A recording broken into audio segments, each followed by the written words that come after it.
What's going on, people? This is your boy Jay Gibson, CEO and co-founder of Boss Talk Nation, the number one platform for entertainers and entrepreneurs. And this is a special exclusive edition. I got two brothers from the West Coast who are making an impact in their communities. One is a leader in the movement for fathers and families and family development. My man Justified from Fathers in Hip Hop, and then I have my other key guest tonight is somebody who's trying to really make a change in government, and that's Mr. Sommerville. He's attempting to run for Congress. We're going to talk to him, see what he feels about the new administration, what's been going on in politics, and how you can get more out of your local government and not just worry about every 4 years. All right. So we're going to have a great show. We're going to talk to the guests. We're going to get some information, and hopefully by the end of tonight, you will be ready to make a change in your community. So this is Boss Talk. You know what it is. Let me get to that intro, and then we're going to start the show.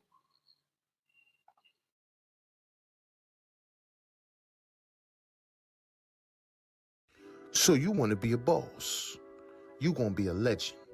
You going to go down as one of the greats. Well, welcome to the place where all of that begins. See, for me, I started off in the booth. I was writing rhymes, I was coming up with concepts, and we were putting in long nights to make those dreams come true. But along the way, I learned some lessons. That the real power in the game wasn't in front of the camera, it's behind the camera. And as I learned how to go from an entertainer into an entrepreneur, a burning desire to spread that knowledge to others who were just like me started to brew. And then it started to bubble until it overflowed.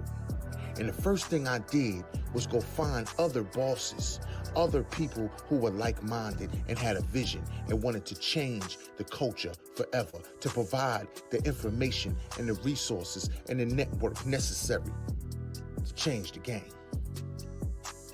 So we formed Boss Talk Nation. CEOs from different area codes, people who are the greats and the goats in their lane. And we put it all together. Because like the great Chuck D said, it'll take a nation of millions to hold us back. And now that we got Boss Talk Nation, you're gonna need a lot more than that.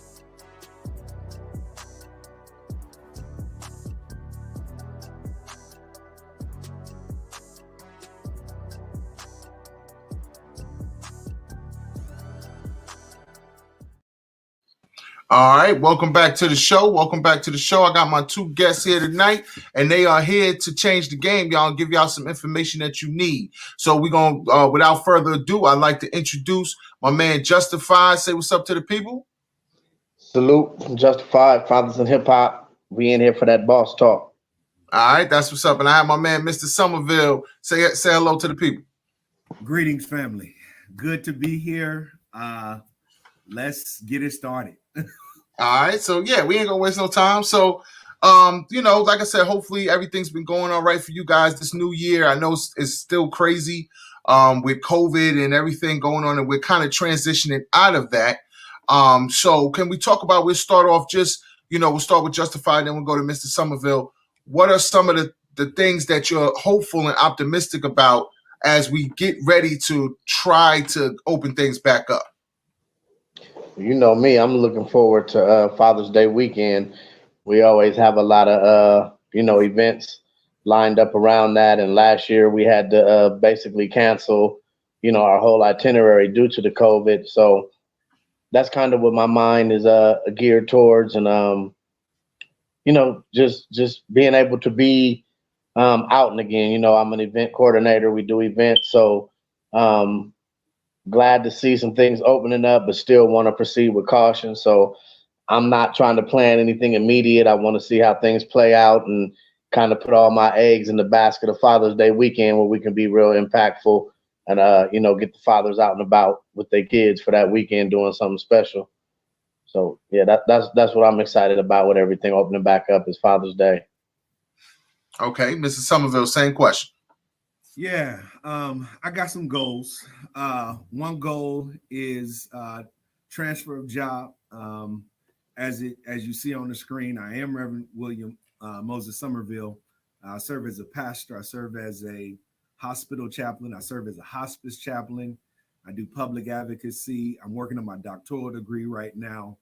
And so we're going and glad to be on your podcast to say and be the first to say that and say it publicly that I will be pursuing public office, most specifically on the federal level, and look forward to all of that. Obviously, finishing the doctorate is the goal. Like I said, the new job, and like I said, pursuing office and making that change and just going from there. So yeah. Definitely. Congratulations on that as well. We wish you all the best, and we're gonna get to some of that tonight.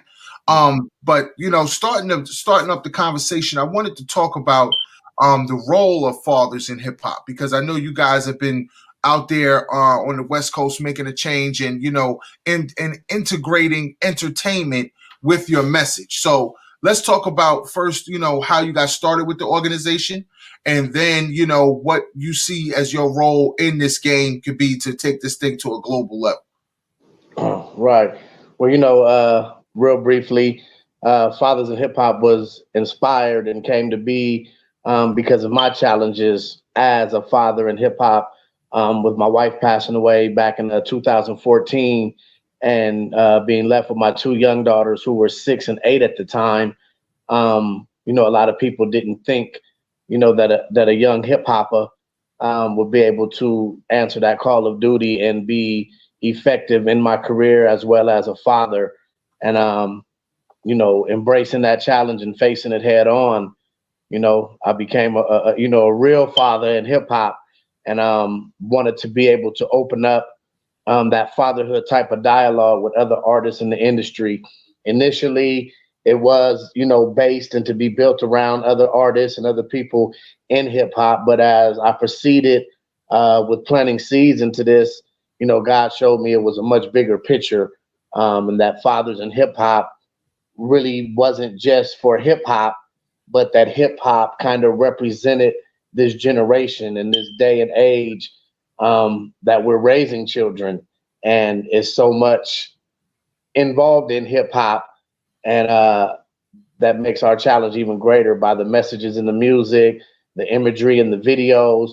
It really makes a father's job a whole lot harder than when these platforms weren't, a part of the picture. My father, he could monitor what music I heard because I only had the Walkman. I didn't have a cell phone with anything I want to see or hear, at my disposal. So God showed it to me that hip hop really represented the generation, not the genre. So, now we've, crossed over into, community work and really just acknowledging and honoring fathers and bringing that conversation. Because a lot of times, the only time you hear about fathers is the deadbeats and what we're not doing.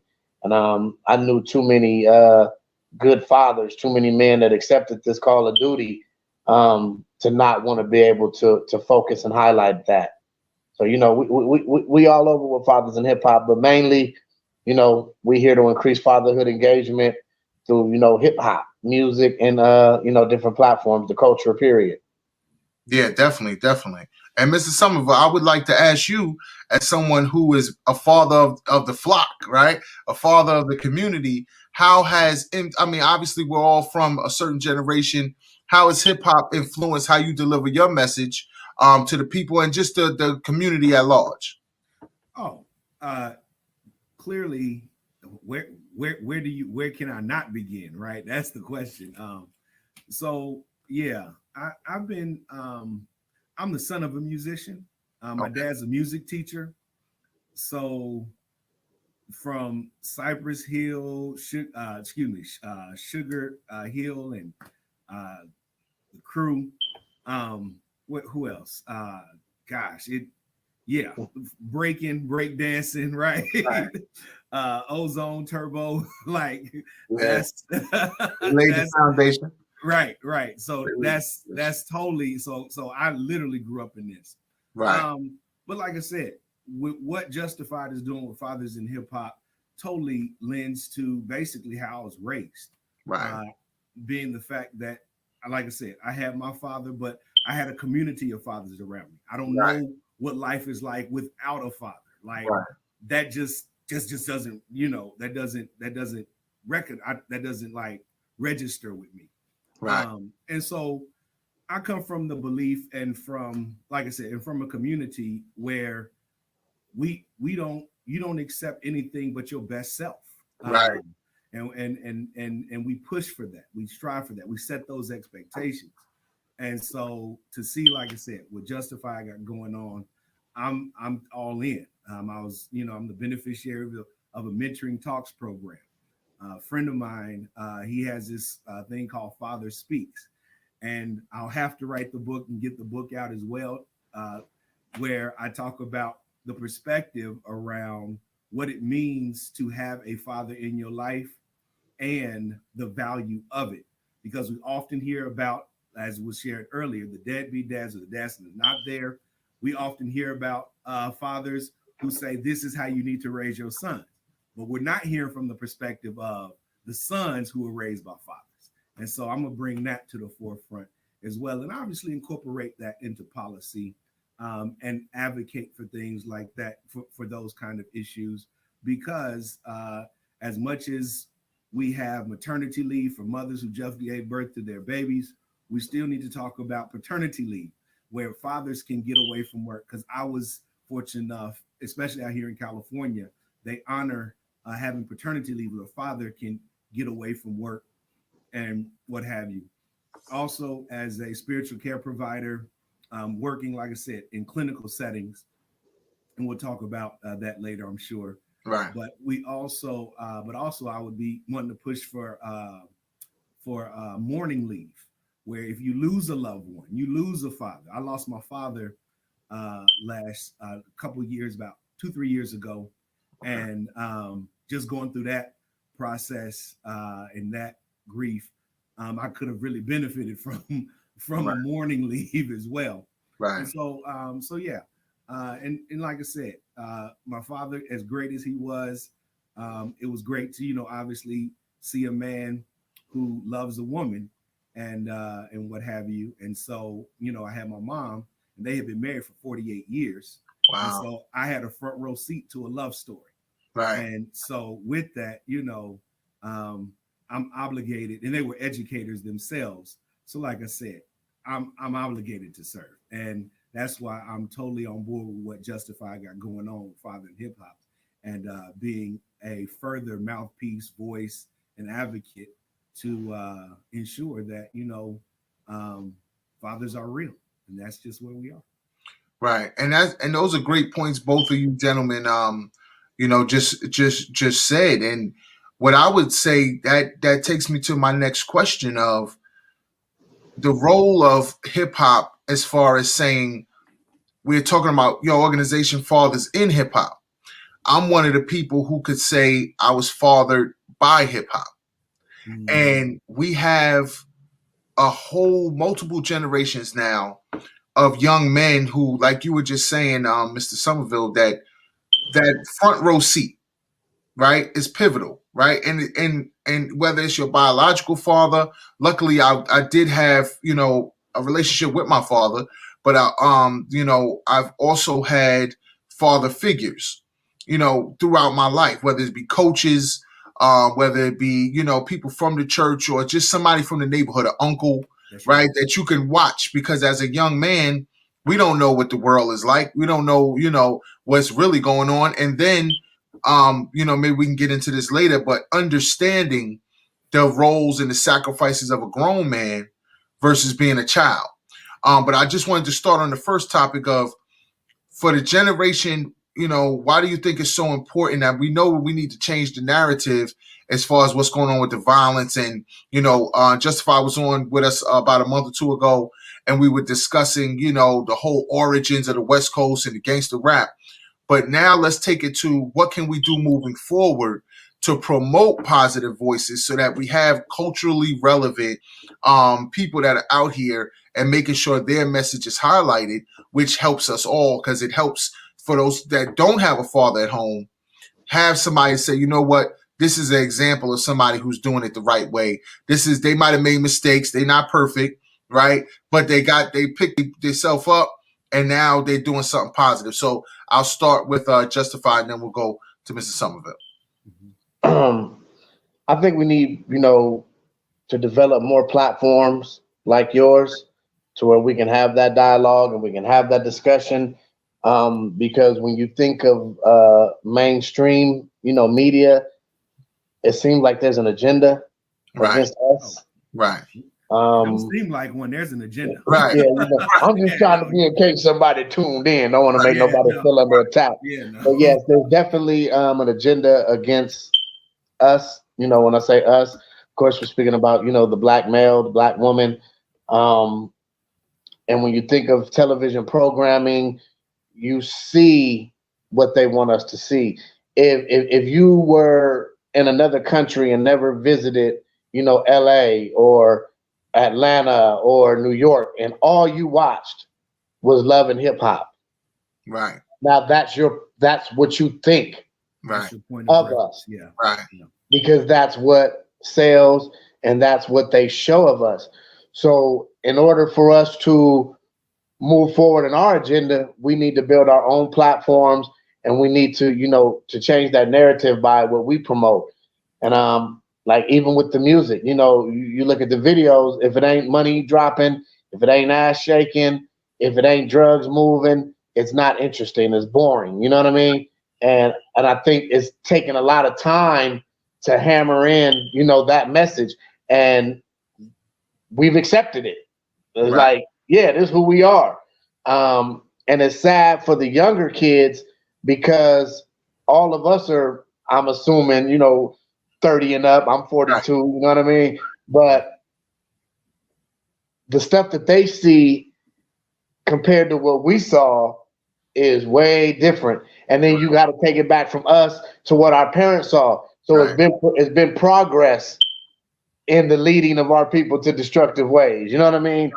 And now it's like wide open. Everything goes. You know what I mean? So I just think we need more responsible representatives to represent us in media and in television and in music and put out content that's going to build us up versus tear us down. And that's whether you're a father or not. That's just being a black man in America, that we need some outlets to see ourselves in a different light than what mainstream feeds us. Right. Yeah, to piggy. So yeah, you touched upon a couple of things, Justified, and that is don't have one appetite of entertainment, right? Don't have one appetite of hip hop. Don't have one appetite of just how you understand things. And I think what I'm hearing from both of you all is not only do we want to have grown men, grown adults, not grown children. Right. And I think that's the challenge that we're up against, be it black, white, anybody, right? Is the fact that that adults are acting more like grown children around us, and we need to be adults, right? And so yeah, that's why, let's introduce, other than just, like I said, one mainstream kind of idea, grassroots, independent journalism. This is why we have Boss Talk Nation, like, diversify the platform. Right. So that's totally, like, I totally resonate with you. Definitely.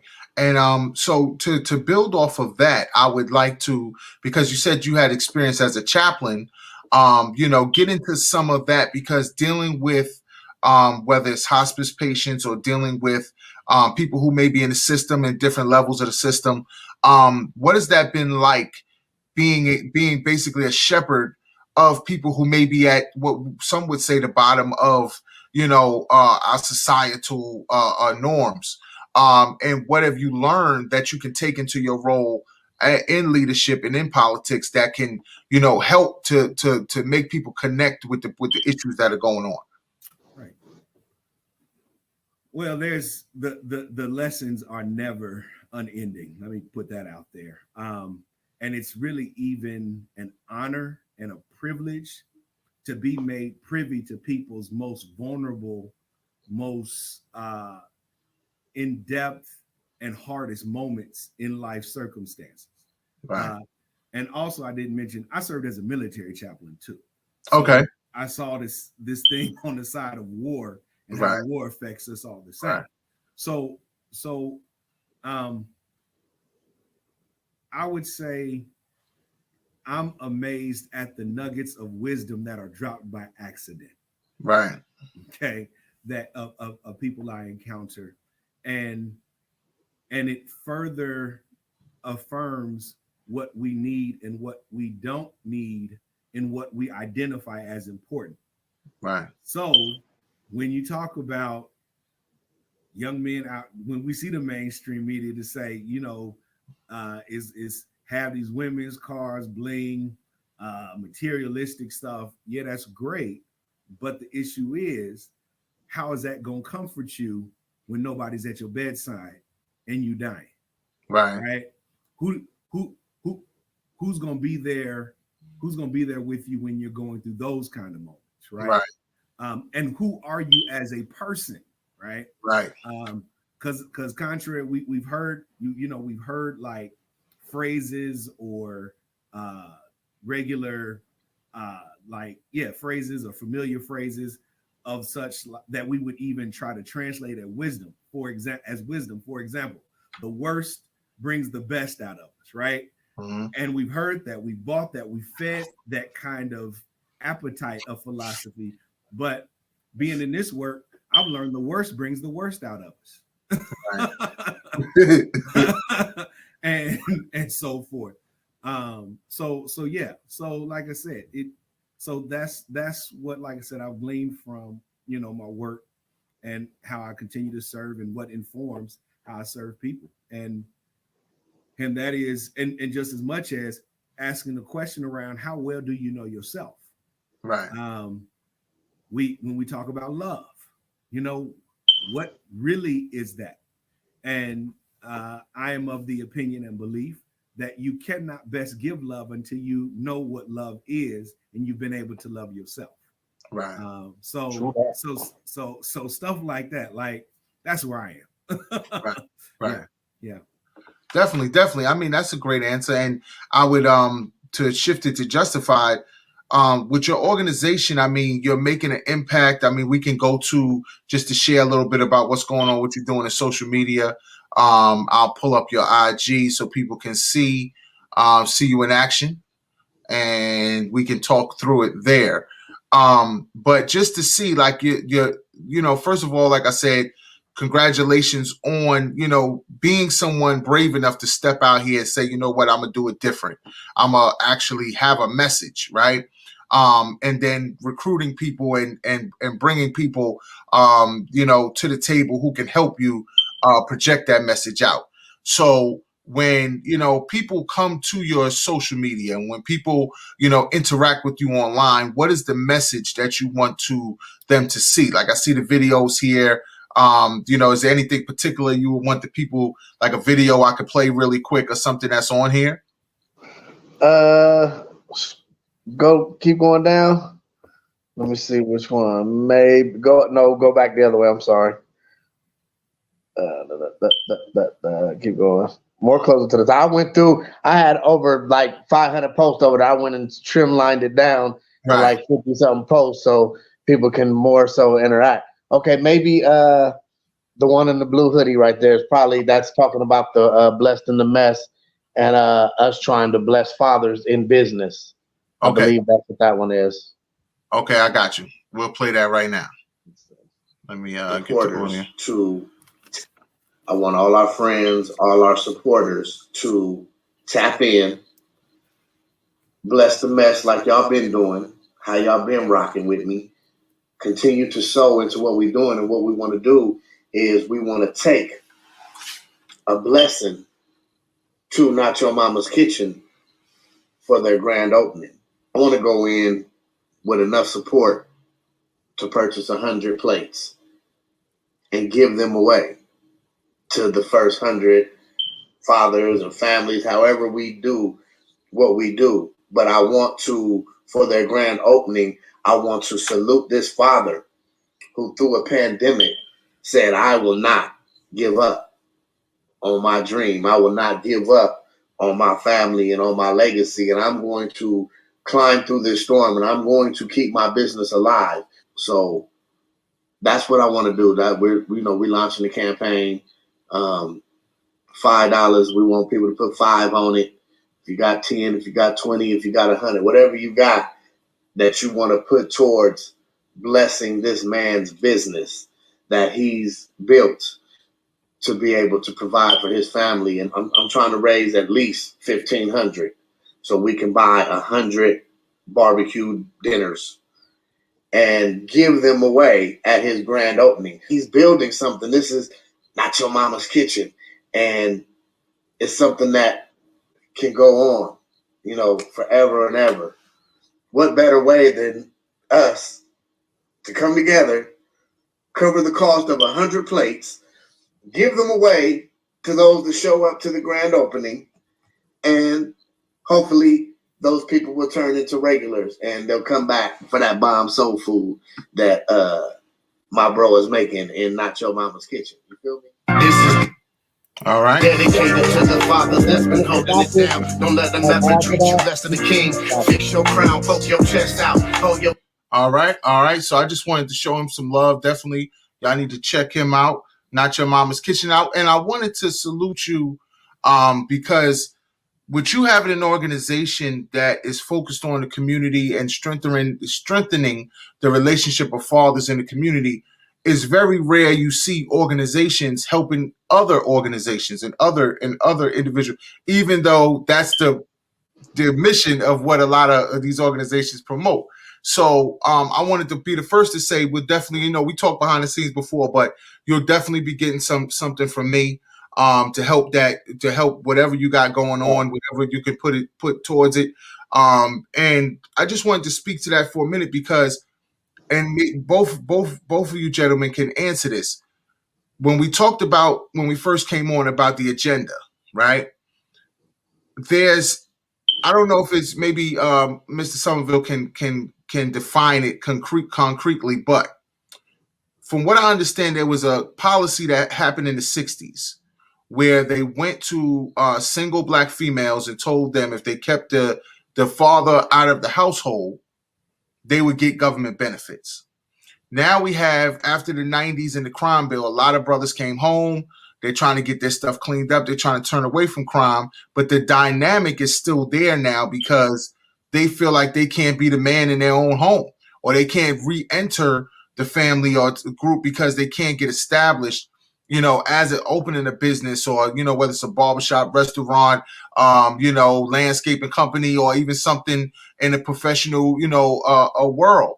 So speak to that. First, I'll start with Mr. Sommerville, and then we'll come back to Justify. Man, you said a mouthful, dude. You cannot, here's why I celebrate Fathers in Hip Hop so much, right? Because what Justified is doing is in spite of the policy he deserves in order for him to do the charity work that he is doing. Right. So to your first question, to your first point about the policy that was put forth, obviously we're talking about welfare.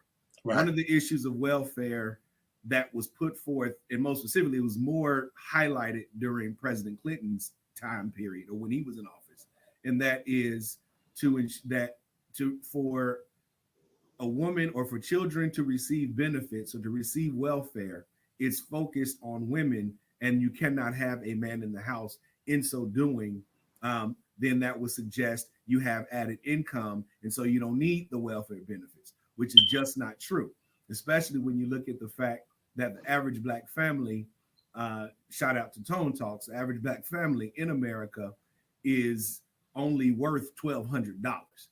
So that's a whole issue. Right. So part of it is, once again, we need good policy, right? Right. In order for, and we shouldn't solely depend on charity to save us. Right. Going back to my parents, right? My dad and my mom were great recipients of real good policy. My dad born in the segregated South, but got a scholarship to the local from the local paper mill. That sent him to that paid for him policy to go to college. Right. And then when it comes to him to go to grad school, he gets in that, which was an HBCU. But when he goes to grad school at the University of Illinois, they pay for all of that. Once again, good policy. My mom, she was one of the first 50 Black freshmen at the University of Illinois. Good policy, like, right? And hence they were able to serve the community. What makes my parents great, what makes my father great is not because he was a father to me, but he was able to serve, and both he and my mom were able to serve other children, not of their own. And that's what makes Justified great. That's how, don't champion me for what I'm supposed to do. Champion for me for what I don't have to do, right? And so that's where, like I said, we need good policy so we won't have to depend on charity so much. And when you do that, and when you have that, you can be creative, you can live your passion out and make your money doing so, and everybody's still getting served. So yeah. So Justified, what would you add to that? Being somebody who's on the ground, and we're gonna get into that next as far as the opportunities that are out there. But just somebody on the ground that is dealing with these Black men that are in the community, starting a business, and what advice do you give them? What services do you guys offer, and what maybe you may need help with to be able to do more? I got to take it back a little bit to lead into that, and that's with where we came up, with the Blessed in the Mess campaign, and that was birthed, a year ago, when the world shut down and COVID, had its effect on all of us. And, you saw people losing jobs and, people kind of having a hard time, whether emotionally, physically. It was just a messed up time. And what God had put it on my heart is that one of my partners that's affiliated with the movement, he called me and he said, "Did you get that?" And I'm like, "Get what?" He was like, "Check your PayPal." And I checked my PayPal, and he had sent $500 to me. And he said, "This for you and the girls, or for Fathers in Hip Hop, whatever you want to do with it, I got love for you and here." So the thing that came to my mind was like, damn, the homie blessed. Like, because everybody's over buying toilet paper and water and, hoarding things. And here it is without, being asked or hinted or anything. He blessed me. Right. And then I had to look at my own life. And I said, man, I can't even think of anything that I need to do with this $500. I'm gonna pay it forward.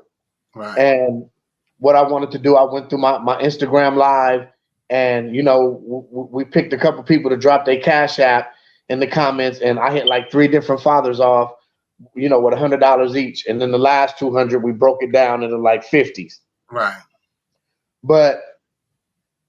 And then we did that for that one seed that he planted into me.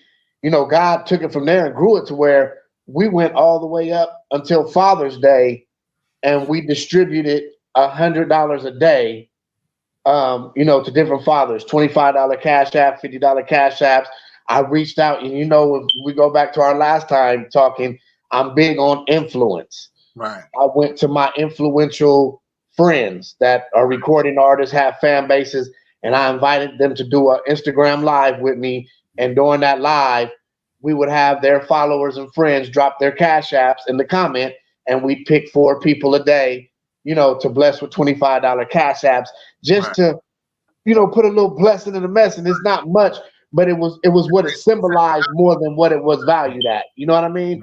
Right. That, here go a little something, you know what I mean? But I found that the people that were selected would hit me in inboxes and be like, "Yo, I'm on the way to such and such right now to get some lunch meat, and like my kids, and we've been having to go to my mom's house." And like, it was really like helping people. You feel me? So But what was more powerful to this to me, that it was from the people to the people.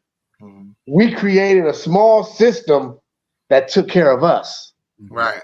without a stimulus, without a handout. We have enough power within our local networks and our friends, and in fact those who do have, we got enough to where we can help a whole lot of people if we come together and do it. So if you look from March up until June, March, April, May, June, that's like 4 months, 3 months, $100 a day. That's a little change. Right. You know, that wasn't left on the shoulder of one man, but that a bunch of people came together by donating 10, 20, Right. like we raised every bit of it. Every day God saw that $100 was raised, and some days we hit two. If we raise, my thing was, if we raise it today, we're giving it away today. Right. And every day we were able to raise that.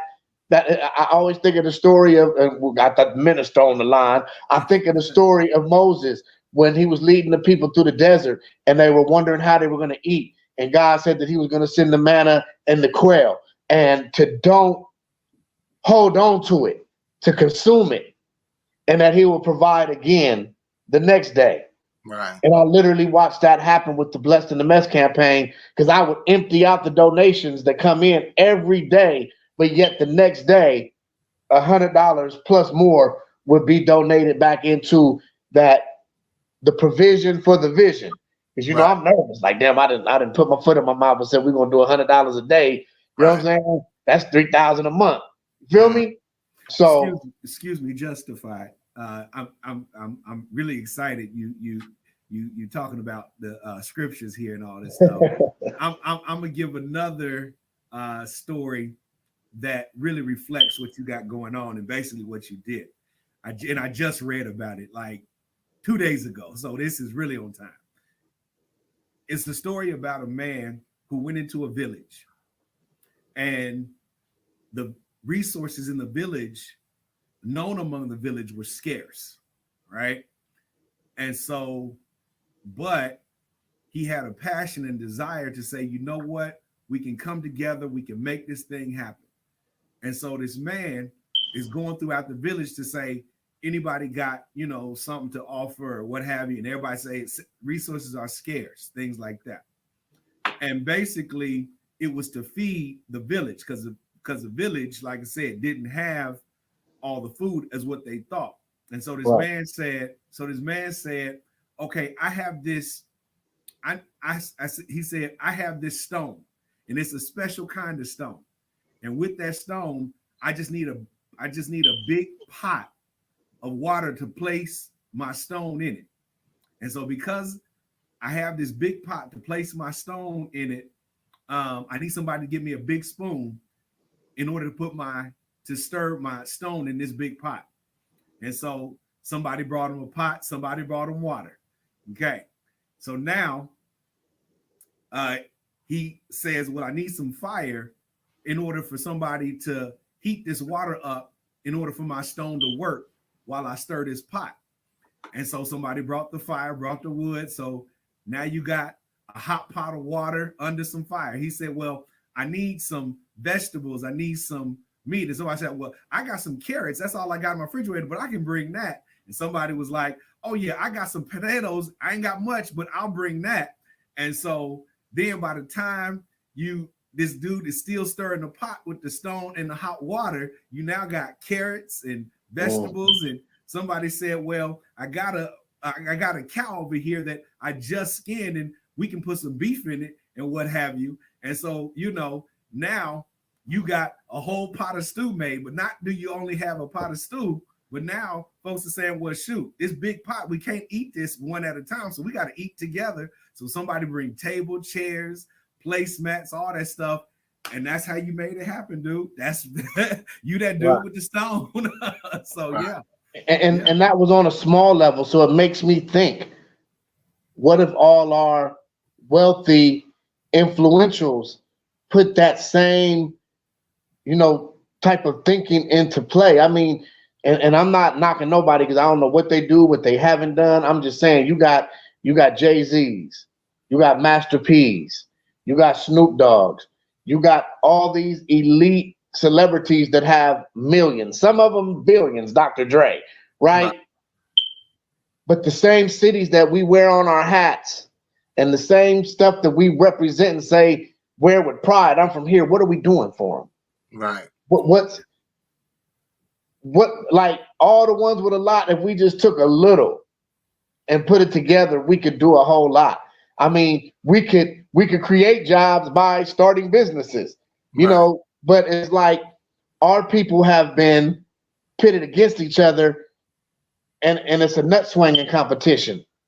Who got the most, instead of, you know, really building something for us. And I don't know how it affects other cultures and other races. I can only speak for how it is amongst my circle. I got cats that I see regularly, and I know they got it because they say they got it. Either that or they lying on social media, but you watch them, like, I felt like everybody getting stimuluses right now, right?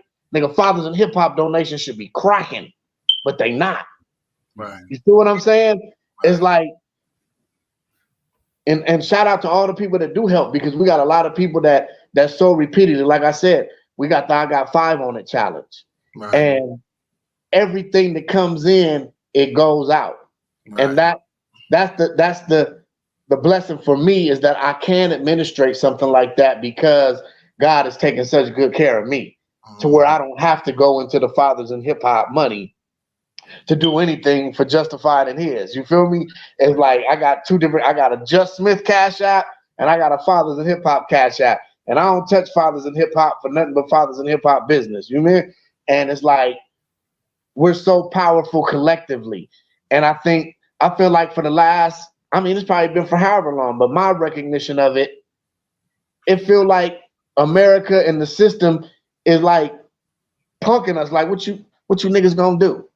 We're gonna snatch this from, we're gonna do that, we're gonna kill the cops, gonna kill and we too scared to boss up against them, but we'll boss up against each other and try to stunt and floss on each other, but won't come together to, you know what I'm saying, press back the oppressor. You feel me? One thing, so it's like hip hop, right?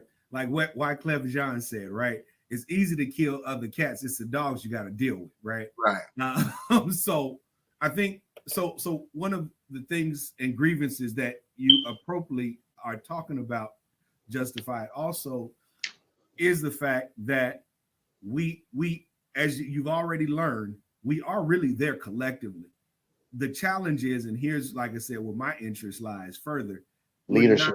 We're not fully educated politically, and the leadership that we have is not leadership, it's just positions and black faces and high places. Right. Real talk. I have no more symbolic votes to give. I just don't. I'm fresh out, smooth out. And so that's the problem, because I just think about you've been hearing in these mainstream media, the political circles, as well as grassroots circles, about the top 1% getting richer during COVID. Right. Well, the problem with that is because they're paying politicians to protect their assets. Right. One of the challenges with us is, especially with black faces in high places, those same companies and those same corporations and those same CEOs are paying our politicians for their silence and not their proactiveness. Right. And so now what that creates for the community is this crab in a barrel kind of mentality. Right. And this circular way of basically a misery that we don't even have to be in. Right. So like I said, it goes both ways. It goes both ways. Mm-hmm. What were you about to say? Right. No, I was going to say, just to build off both of your points. I think for what Justify was talking about, from my standpoint, I deal with like financial services and financial education and stuff like that. And like you said, we're uneducated. Right? We're uneducated. Look at you. we all came from where we're from. I understood it in what you were saying. Yeah. And I want you to say it again. No, right. But I would say in the context of what you just were talking about, first off, I would say when you talk about politically, there's a whole dynamic that comes into that because there's social and psychological programming that has went on for generations and centuries, right? So for us to keep trying to fight against something that is ingrained, I think our people see it more in action. Like when you see what Justified is doing, that's real people. And just as he was talking, even $20, $50 it can be a whirlwind to somebody in a moment of crisis, you know. Mm-hmm. And just like you said, the feeling that somebody is acknowledging me, somebody noticed me, somebody, gives a damn, basically. That, hey man, I know you're in the struggle. Here goes something. It may not be a lot, but now from my professional brain, I'm thinking about crowdsourcing because basically that's what you were doing. But we can do it at a level with investment that you can collectively put together an investment group who says, okay, we see what Bitcoin's doing right now. We see what some of these other stocks or even long-term investments, right? To say, okay, we can get into an index fund. If you get with Vanguard and is either VOO or VStacks, that money can double in a year, and you start building up a trust, the Fathers of Hip Hop Trust, so that your money will be able to multiply and accrue interest, and you will never have to, you be looking for people to give away money at that point. Right. That's the key information that we don't get. Always so skeptical, and everything is a scam, which some stuff is, right? Politically and financially in our community. The predatory loans, the interest rates, 25%, 30%. So it's set up for us to fail. 20%. It's ridiculous, right? And it's set up for us to fail. Now, what you were talking to as far as symbolic votes, I'm glad you brought that up because I was going to get to that. Coming up for this 2022 cycle, I believe we are at a crossroads. In the Democratic Party, just me being somebody who observes both sides of the aisle, I feel from our community, our biggest point of leverage would be to say, hey, not that I'm gonna stay home, but it's got to be a way to start, whether through write-in, right, or whatever, to really start having some more options at the local level, though, because I think what's happening, and you can correct me if I'm wrong, I feel on the Democratic side, while you're seeing a lot of African Americans go to the conservative side, is opportunity for advancement. That may not be advancement into the right platform, but for somebody who wants to get in the game, they feel like, well, just using no pun intended, but Reverend so-and-so, he's never going to get out the seat. You look at the Congressional Black Caucus, I mean, I'm not trying to disrespect anybody, but it's the same people since, my grandparents was my age. So at what point do we say, in order to get the change, brothers like yourself who need an opportunity, right? And we've had some of these same people sitting in these seats. And what you were saying, because in Newark, New Jersey, I lived there for over 10 years. Cory Booker, who's a senator now, the hell he had to go through to even become mayor of Newark, New Jersey, because there was a mayor named Sharp James who had been the mayor forever, ever. And he literally had every business under his thumb. He had every, the police unions, the fire, all of that, all of the mechanisms that, political people use at their disposal to stay in power. And, just as somebody who's a breath of fresh air, what can you speak to? And I don't want to cause any disruptions or whatever, but just from your personal platform, what can you speak to your community to say, hey, you can't be scared to ask for a different, let somebody else get in the game. You know what I mean? To put up a few shots to get us to win. Yeah. No, you touched on a couple of things. What's the first question? So you mentioned local politics. Right. Let's start there. That's really this is going to be real hard to accept. Mm-hmm. But local politics is harder than state and federal government politics. Right. Right. Okay. Because folks are really swinging the money in ways that are just crazy. Right. And you don't have laws on limits of how much financial contributions can come from one person. So that's a whole nother issue. You, like I said, you from Jersey, bless your heart, dude. Like, because it's almost like you need to ask a question: who's paying who to run to get this for me to get behind, where I can excuse me, let me turn on this light. Shoot. Who I can get behind in order to know how less I can get versus how more I can get. Like, that's the reality. Like, who bless your heart. But you're right. But still, it's local politics, and it still can be overcome to Justified's point, what he's saying, when we collectively come together with the little bit that we have. With just is and really the organizing starts right now. Okay. You can't wait 3 months before the primaries, before the general election. Like you have to, it's almost like you have to garner support and look at this long game. Right. And hang on to the people who you believe got your best interest at heart. And those people are, and those politicians are, those that are not accepting corporate business money. Right. Period. So you find those folks. Right. So that's the local politics piece. Another piece, as you are observing Democrats, observing Republicans, once again, money is the issue. Who's paying both the Democrats or Republicans? Right. And I say like this: the money interest groups are paying for Democrat silence, while the money interest groups paying Republicans for the policy. Right. And most specifically, policy to shut us out. Right.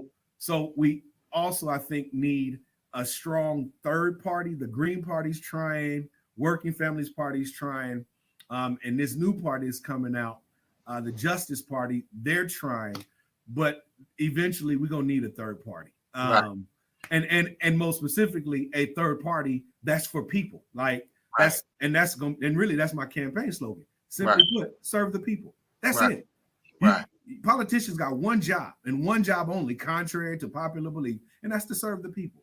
And so does that answer some of your questions? Because you touched on a couple of things. Yeah, and I know I'm trying to pack everything into our time here, and we're definitely going to have we need a part 2 to this because it's very deep. And what I wanted to do for a second while I had you is share your website as well for the church, and you can speak to that and what you guys are doing in your community church to kind of echo what Justify was talking about, and maybe what the theme and some of the lessons that and if people just want to support you, you know what I mean, and they want to come to the Kingdom Come Community Church website, what are some things that you want people to walk away with when they say, what is Mr. Sommerville about, and what is his church about? Keep it on the page. Go back to that other ministry page. Okay. Go back to that's really what we about. Health, education, economics. Right.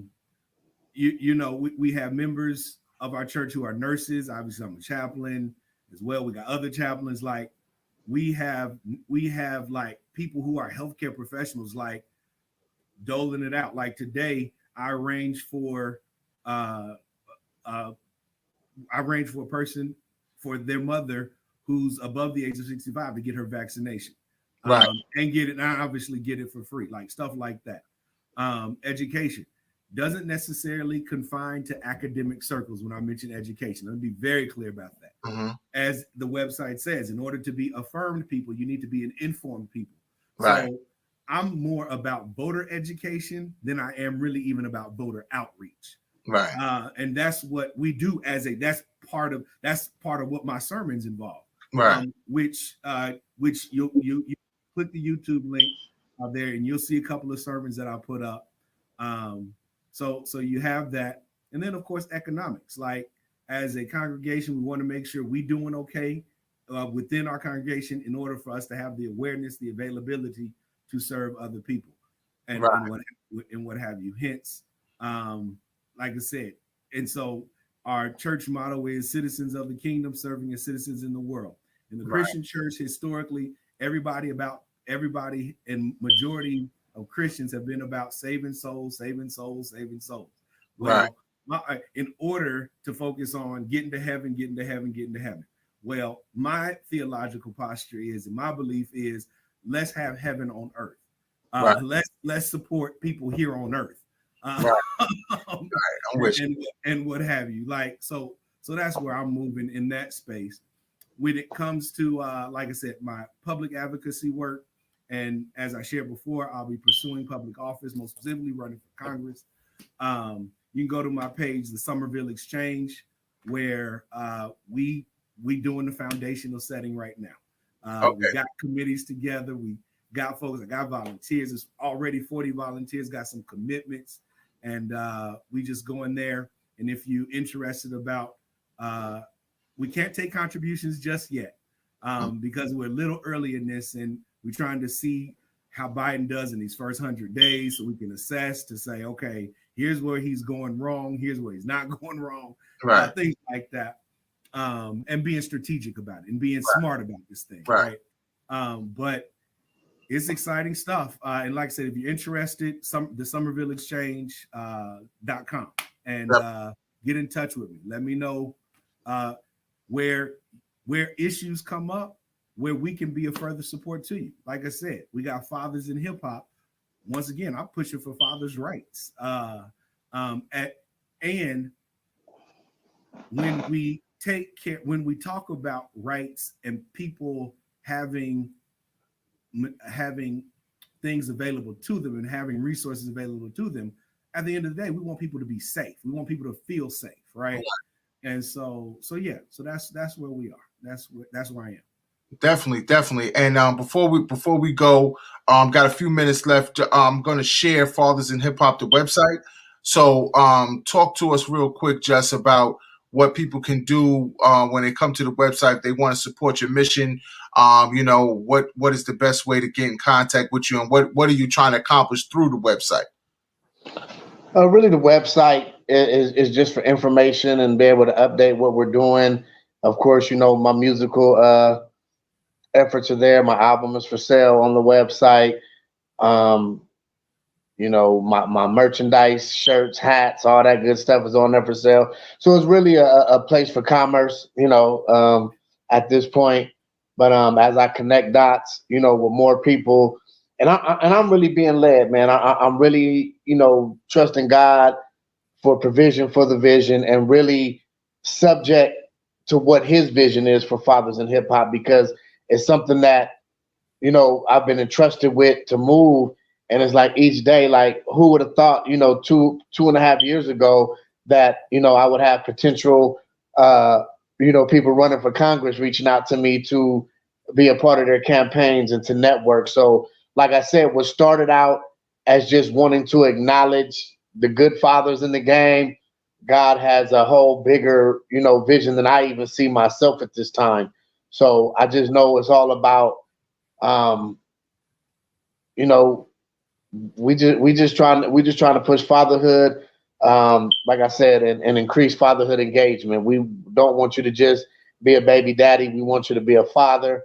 And I had a conversation last night with one of my friends. They do, they have men's homes, and I was like, it was just a thought, but it's a vision.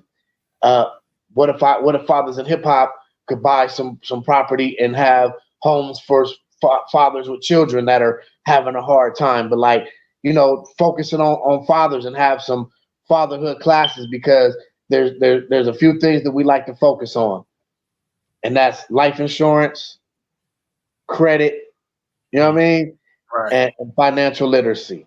Right. I feel that those are things that every father needs to have under his belt to be the best father that they could possibly be. So I'm really just, like you said, it's crazy that it's an organization that raises money to help other organizations. And I feel like God has just put me in a hub, and where the help that helps to help. You feel me? If it's another organization, just like the fathers in business, these fathers are, they're either starting businesses or continuing businesses. Hey, They follow Justified and the Fathers in Hip Hop. Let's get our support to support you, and let's So I really see myself as somebody needs some funds raised. Come holler at us. We're gonna pull our people together. You know what I mean? Here it is, Reverend William. Here it is, Justified. So y'all know you all know Coach Calipari with Kentucky, right? Right. I pronounce his name right, Calipari, right? Mm-hmm. Okay. Something like that. So when and see this is where I see you Justified. When he got inducted into the Hall of Fame and he gave his speech and he talked about how he never shot one basket, not made one assist, but clearly coached guys to the next level. Right. And I think right now he's the only college coach that has pushed and put forth so many brothers to the NBA. Right. From Anthony Davis to Jamal Murray and things of that nature. One thing that sticks out to me from what he said from his Hall of Fame speech was this. And that is, as I have helped guys with their dreams, I've learned my position is not one who dreams, but to be a dream fulfiller. And that's the work you're doing. That's the work you're doing, my man. So I'm for fathers. Yeah. Anybody else who love their daddies. It's a beautiful thing that's happening. And it's all about, the power of networking. Somebody that I'm very, good friends in business with, Suave, introduced me to Julie. And some people, it's like I hit Julie like, hey, I want to get my boy on. He was like, well, we wanted to do you again too, so let's just do y'all at the same time. But really, I just want to connect y'all. And it's ironic, in this picture, I'm sitting in the middle, but it's like God wants to use me as a bridge. I always say connect the dots. I just want to connect the dots. And whether people look out for me or not, like God got me. I feel like it don't matter. I've connected so many situations and they've grown to be bigger things and nobody looks back. They create shit and don't bring just, but I don't trip because as long as I'm being obedient to what God using me for, I know that my time is coming. You feel me? But I'm good right now. I don't got nothing to complain about. You feel me? So I think if more people looked at it like that, is how can I help the next person? And my wife, rest in peace, and even my current woman that I'm engaged to now, is they kind of get on me about being this way. Are you always trying to help everybody else and nobody's helping you and you need to just focus on yourself? And I'm like, I can't help it. Right. It's who God made me to be. And when they don't take care of me, he does. So, I can't stop being who God made me be because everybody don't appreciate, the assisting role that I try to play. But I always tell people, when you trust God, you ain't got to trust man because God going to carry you through it all. 100%. Now Justified, the past in me is going to further challenge you to say, okay, that's great you serving other folks, but I need you to further hone in on what it means for you to love yourself. Okay. Right. Congratulations on obviously your relationship, fiance. You have an officiant for the wedding if you need one, if you need marriage counseling. Oh yeah. And we're gonna do a big, we're gonna do a Zoom wedding. Everybody invited. Yeah, man, it's been dope, man. Kicking it with you, brothers. You guys are really some good, genuine brothers, and we're going to definitely make sure the people see and hear this the right way. So, like I said, it's been a great time. We're going to definitely bring both of you back. Reverend Sommerville, we'll have you on as you progress through your campaign. Same thing with Justify. You got to do is make a call and we'll set it up and schedule it. But I do got another show, so we got. I know you do. You know what I mean? We grind. Moving, brother. And I appreciate y'all, man. So we're gonna be in touch soon, and good luck to both of you. And Justify, like I said, I'll be getting with you soon. All right. Big shout out to Swab. You know what I mean? And everybody on the West Coast. I'll talk to y'all soon. Peace. It's all love. All right. That's what it is, people. Boss Talk Nation. We bring you the real people from the community that's making a difference. Tune in next week. We'll have another dope show. Peace.